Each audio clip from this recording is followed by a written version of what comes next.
government of Cameroon has officially taken over council revenue collection, ending a 2-year series and reshaping how local nationwide.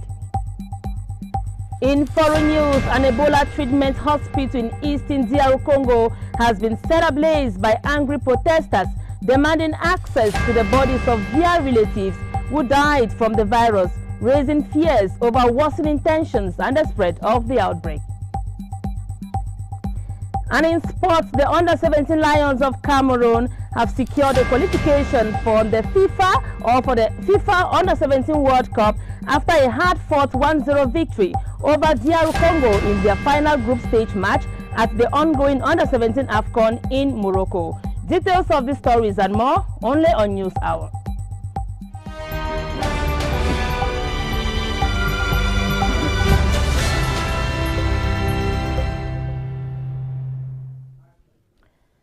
Hello there, thank you so much for keeping the appointment again today for another edition of News Hour. My name is Frida Leina.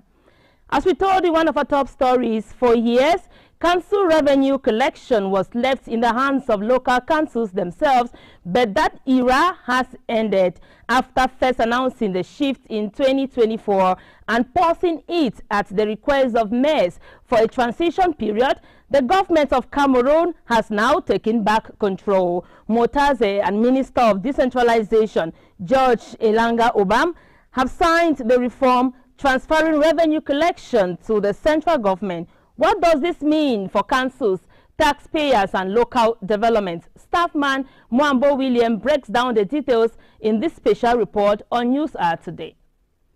Finance Minister Louis Paul Motaze and Decentralization Minister Georges Elanga Obam signed a joint ministerial order recently. It enforced number 2024/020 of December 23, 2024 on local taxation. Minister Motaze says the 2026 budget marks a decisive stage in consolidation of effective transfer of fiscal revenue to local councils. He argues the reform will substantially increase fiscal revenue and sustainably financial autonomy of councils. Under Article 13 of the joint order, officials and accounting officers of all 360 councils and 14 city councils of Cameroon are henceforth stripped of powers relating to the issuance and recovery of local taxes, duties, and municipal revenue. Effective control now shifts to state services,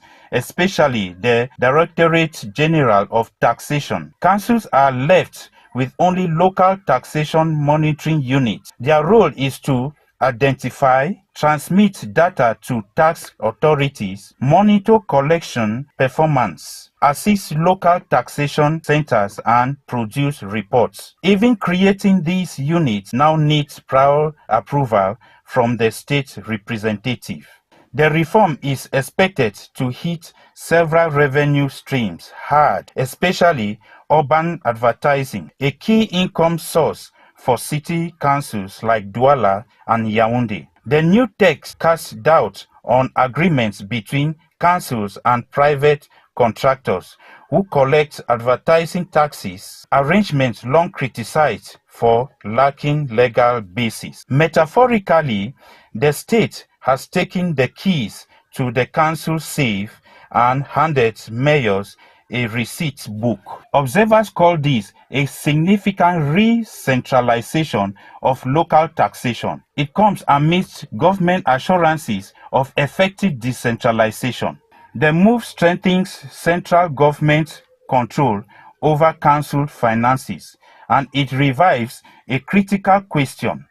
If councils cannot collect the money they need to function, then what is left of their autonomy? The United Councils and Cities of Cameroon, UCCC, the Mayors Union, has not reacted yet, but in past sessions, mayors proposed a transitional period to allow councils collect their tax revenues. Revenue is not just money. It is authority. It is accountability. It is the difference between a mayor who acts and one who waits. If the state has the collectors, councils have their concerns, citizens from the markets, toll gates, and the unbuilt roads have the consequences. The real test is not the signature on that reform, it is the transfer that follows it. I rest my case. Many thanks, Mwambo William. Let's revisit May 20 activities nationwide again. Idinao, chief town of West Coast Subdivision, Fako Division, Southwest Region of Cameroon, have joined the rest of the nation to commemorate the 54th edition of National Unity Day. The celebration in Idinao Subdivision is similar to events held across the nation, including the symbolic military and civilian march parades. As you tell us, Natalie Njuma. As Cameroon mark 54 years since the creation of the unitary state, calls for unity continues to be echoed throughout the national territory. The divisional officer for Idina subdivision, Ngaingong Stephen, expressed his satisfaction with the massive turnout of the populace of the coastal city during the 20th May celebrations in Idinao and called on all to trust and collaborate with the security and defense forces for a much-cherished peace. The event took place at the Idina grandstand where the celebration kicked off with the awards of medals as well as a military and civilian march past. The medals were awarded to some deserving recipients who have contributed to the growth of the nation. The civilian march past began with the block of the bearers of the national flag, followed by the block of the bearers of the effigy of the head of state, who were closely followed by the National Youth Council as well as other political groups.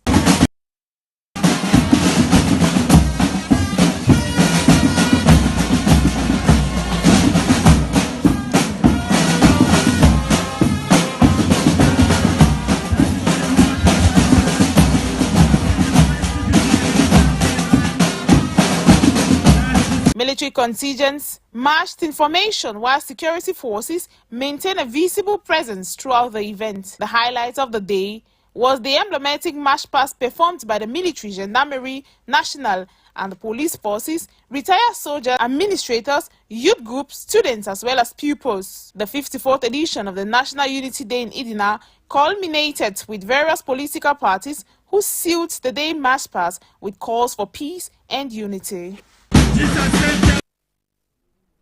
Out of the Southwest region, Betwa has joined the rest of the national territory to 2026 edition of the Unity Day. Honoring Cheng in the following report tells us that the Betwa Festival Square served as the setting for this year's 54th edition of Cameroon's National Day.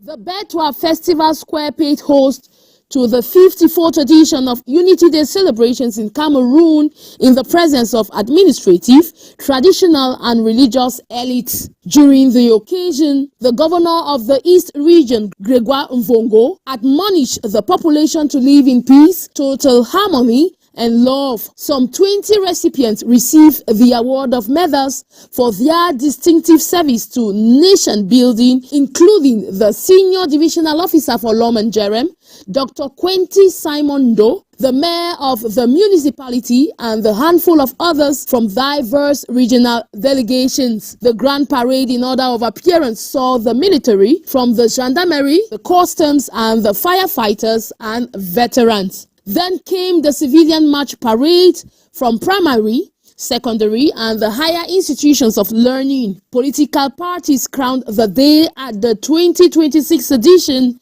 of the Unity Day celebrations in Betwa, which was rich in color, sounds and songs.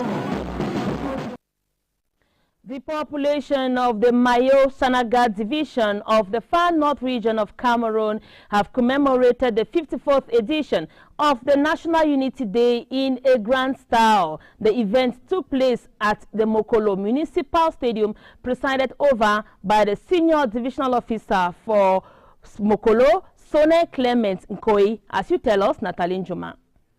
The 54th edition of the National Day celebrations was marked by relative peace and tranquility in Mora, headquarters of the Mayo Sava division in the far north region of Cameroon. The military march past kick-started the event, closely followed by that of civilians. The key moment was the passage of CAPDI EFLC, a non-governmental organization, as that thrilled the public with enchanting steps and the powerful performance that of the crowd. The event was presided at by the senior divisional officer of Mayo Sava, Etienne Ludovic Mba. Other administrative authorities present at the Unity March Past was the mayor of Mora, Shetima Hamidou. Despite previous security challenges, this year's edition was void of hitching. La culture et la contribution des communes. That was rather from Mora, reported by Honorin Cheng on News Today. And we give you this communique. The President of the Republic, His Excellency Paul Biya, has ordered the organization of an official funeral for Right Honorable Kavai Yegedribu, former President of the National Assembly, member of the Political Bureau of CPDM. The official funeral will take place in Mada, Tokombere Subdivision, Mayo Sava Division of the Far North Region on Saturday, May 23, 2026. The head of state will be represented by Right Honorable Theodore Datwa, President of the National Assembly. You're listening to News Hour on Royal Television.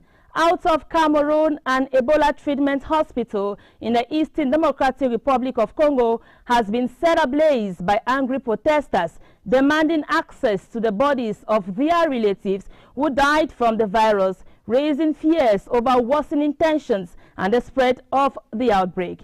Plus, at least killed after a residential building collapsed in Morocco, with rescue teams continuing search operations amid fears more victims may be trapped under the rubble. Nanga Sonia has a foreign page. Violence has erupted in eastern DR Congo's Ituri province after tensions linked to the handling of victims of the latest Ebola outbreak. Protesters in the town of Rwampara wanted to recover the bodies of relatives who died of Ebola in order to bury them. When they were denied access, they set the hospital on fire. Video footage shared by healthcare workers appeared to show security forces intervening to retake control of the building. The incident comes as a first Ebola case has been confirmed in the region's South Kivu province under the control of M23 militia. Efforts to get a grip on the latest outbreak of the deadly hemorrhage disease, which the World Health Organization has declared an international emergency, has been hampered by the DRC's long-ruling conflicts, including that between the Congolese army and the M23. Having seized swathes of land in the mineral-rich east with Rwanda's help, the M23 has set up to govern for the long run in areas under its control, installing a parallel administration of the Congolese government. According to the M23 spokesman, tests confirmed a new positive case from the South Kivu provincial capital, Bukavu, which fell into M23 hands in February of 2025. Of a person coming from Kisangani, a major city in the eastern Shopo province, where no Ebola infections from the current outbreak have so far been recorded. According to the World Health Organization, 139 people have died in the latest outbreak. Nearly 600 probable cases have now been identified.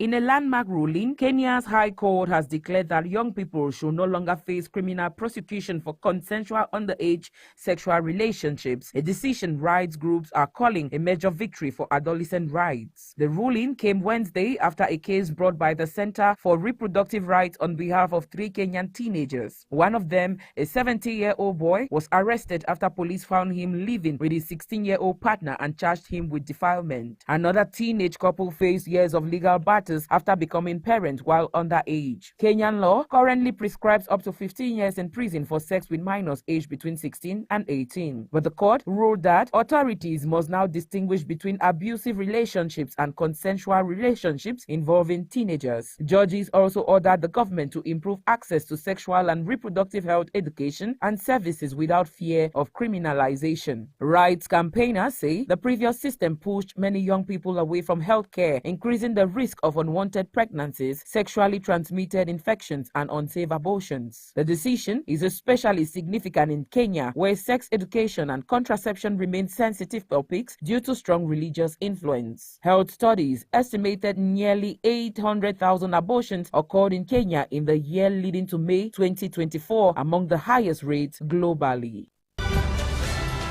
A residential building in the Moroccan city of Fez collapsed on Thursday, killing 9 people and injuring others. An initial toll reported by state-run news agency say 4 people died and 6 were injured in the accident. It was unclear how many people in total were inside the 5-story building when it crumbled. The latest toll was still preliminary, according to a Fez court which announced it, adding that an investigation had been opened. Last December, 2 other buildings collapsed in Fez, killing a total of 22 people. And in May last year, also in Fez, 9 people died when a residential building fell. Many thanks, Nanga Sonia. Let's now talk sports on News Art today. The Under-17 Lions of Cameroon have secured qualification for the FIFA Under-17 World Cup after a hard-fought 1-0 victory over DR Congo in their final group stage match at the ongoing Under-17 AFCON in Morocco. Our reporter has the details. The young Lions displayed determination and resilience throughout the encounter, with a narrow victory proving enough to seal their place at the global football showpiece. Following the qualification, Cameroon has been drawn into Group K of the FIFA Under-17 World Cup, where they will face Mexico, Romania and Venezuela in the competition set to bring together the best young talents from across the world. Despite securing their World Cup ticket, the focus remains on the ongoing continental tournament in Morocco. Cameroon will now turn attention to a crucial knockout clash against host nation Morocco this Sunday. Head coach Aliom Seydou and his technical staff have continued preparations ahead of the quarter-final encounter. Vous êtes dans un groupe, les autres vous me prenez le deuxième groupe. Donc on a matérialisé, il y a 2 groupes là. Il y a le bleu et le jaune. D'accord? Allez, mettez-vous en place.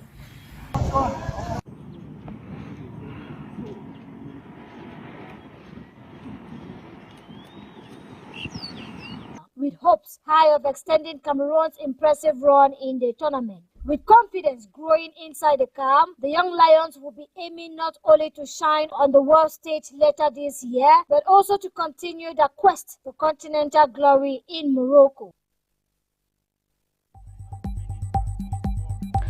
The government of Cameroon has officially taken over council revenue collection, ending a 2-year standoff with mayors and reshaping how local funds are managed nationwide. Out of Cameroon, an Ebola treatment hospital in eastern DR Congo has been set ablaze by angry protesters demanding access to the bodies of their relatives who died from the virus, raising fears over worsening tensions and the spread of the outbreak. And in sports, we told you that the Under-17 Lions of Cameroon have secured qualification for the FIFA Under-17 World Cup after a hard-fought 1-0 victory over DR Congo in their final group stage match at the ongoing Under-17 AFCON in Morocco. Thank you so much for being part of News today. It has been a presentation of Frida Leina. We ask you to stay tuned to more interesting programs on this darling TV station. Catch you next week, same time for another edition of News Hour. Until then, from me to you, it's a bye-bye and a lovely weekend.